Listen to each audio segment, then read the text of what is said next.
Добрый день, с вами снова Николай Ремесленник из Smart Family. Вот пришел очередной день, чтобы снять продолжение моей работы над эксклюзивным мангалом в природной тематике. И вот что я сделал на сегодняшний день.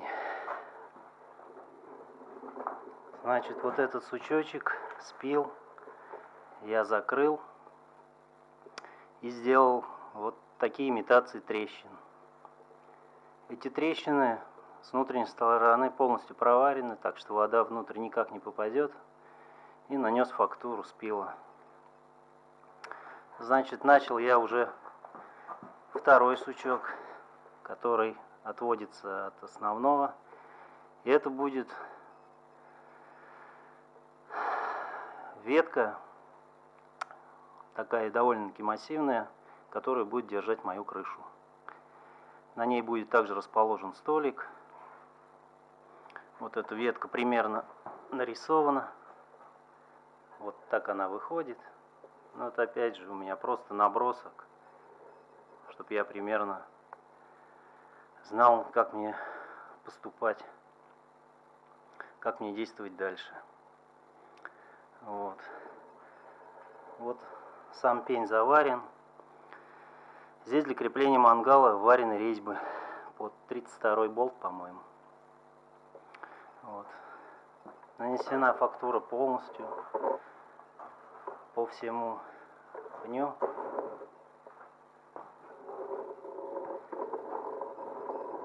Довольно долго я все это делал, так как работаю только по выходным, на неделю не имею возможности.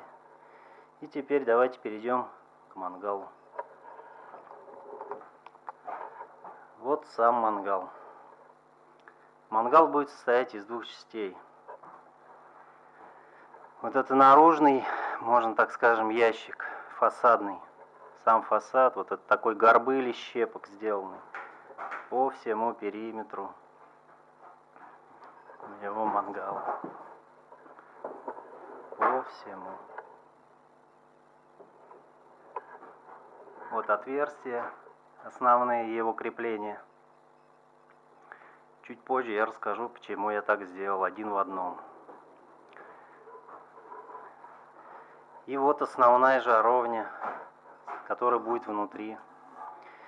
Между жаровней и основным фасадным мангалом будет расстояние по всей окружности внутри сантиметр. Для чего это сделано? А для того, чтобы отводить все тепло от фасадной части, потому что она будет покрашена, пусть она покрашена будет, конечно же, термостойкой краской, но я долго думал, как сделать так, чтобы дольше сохранить внешний вид мангала, а значит, надо сделать так, чтобы внешняя часть его не нагревалась. Основное тепло в мангале, конечно же, будет идти от днища. И днище здесь будет предусмотрено съемное.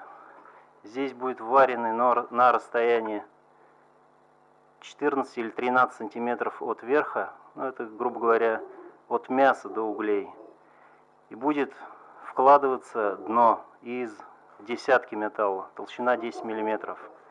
10 мм она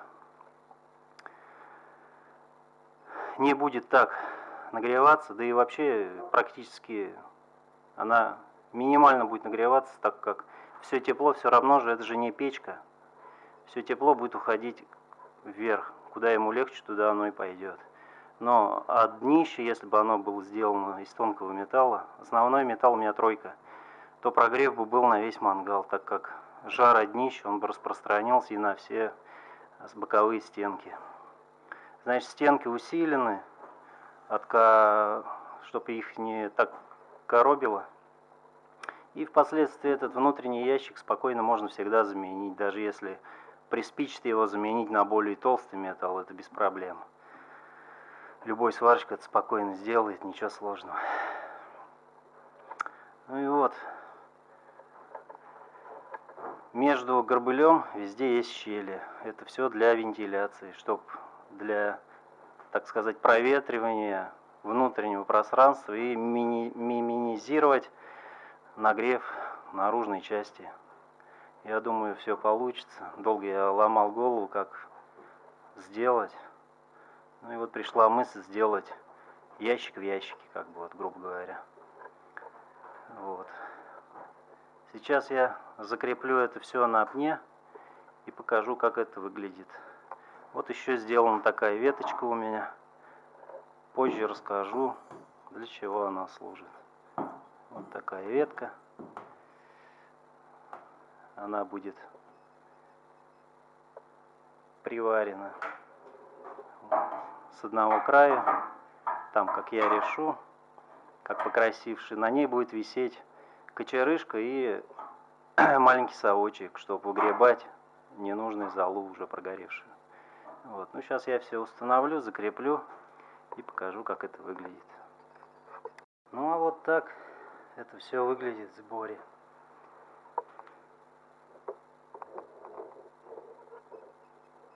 Такой вот пень. Это вот такая щепа из горбыля. Все это так вот смотрится.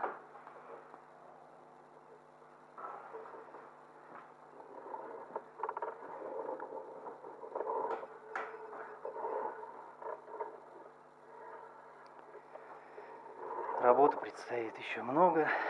А вот эта веточка,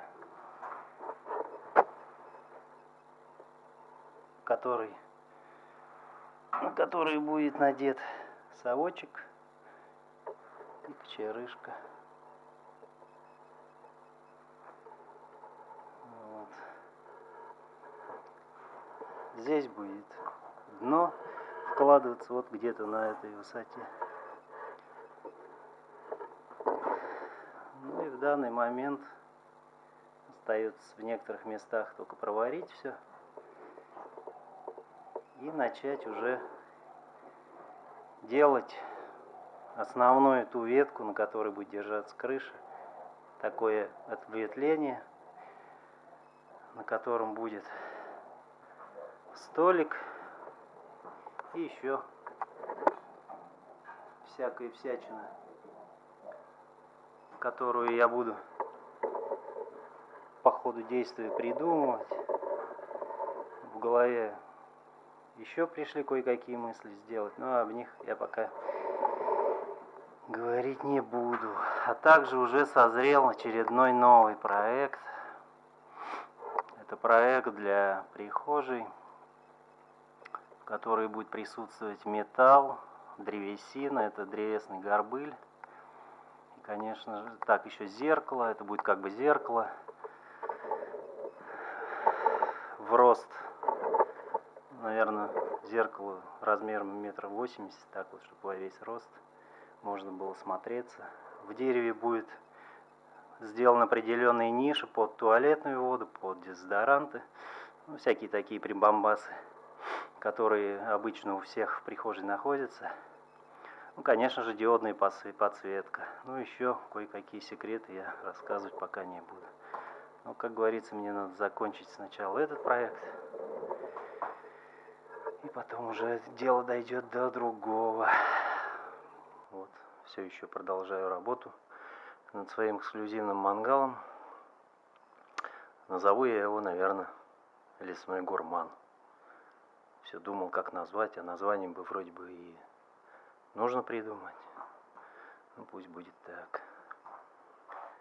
Вот сделал такой столик из такого торцевой спил с трещинами. Все как полагается. Вот на этом столике можно будет мясо насаживать на шампура.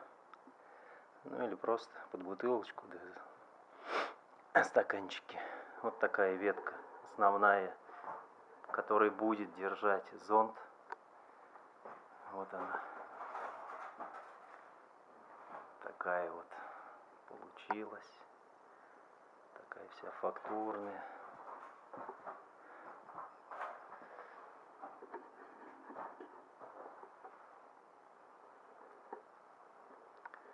Вот. Внутри проходит электрический кабель. Пока не буду говорить, для чего он служит. Пусть останется небольшим сюрпризом. Вот мангал сам. Осталось дно еще прикупить металлу, десятки или восьмерки, и доделать дно, но это как бы уже мелочи. А вот начал делать зонд. Вот делаю его уже, наверное, третий день. Вот такое его начало. Выглядеть он будет, конечно, тоже по-другому. Это все черновая, так скажем, оболочка. Вот. Вверху дерева, то есть вверху зонта, в центре будет выходить ветка. Типа пронизывает зонт насквозь, чтобы сделать как бы вот здесь окончание этой ветви, и там будет немножко листочков, желудей, как и вот на этой ветке. Тоже здесь добавлю немножко желудей, листочков. Вот. Вот так вот зонт выглядит. Вот такой он.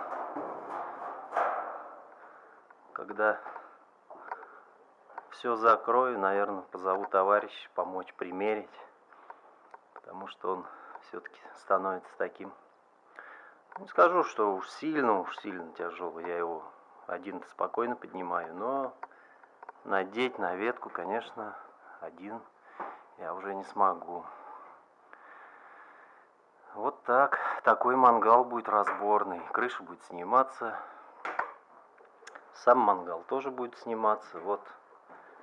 Два болта его крепления. Это все сделано для удобства транспортировки, потому что в любую газель спокойно можно перевезти. Потому что если бы он был неразборный и сваренный, то я бы даже один в мастерской его бы не то что не поднял, а, наверное, не переставил с места на место. А сейчас мне еще хватает сил. Но вот мангал, скажу вам, очень тяжелый. Еле-еле я его снимаю, одеваю.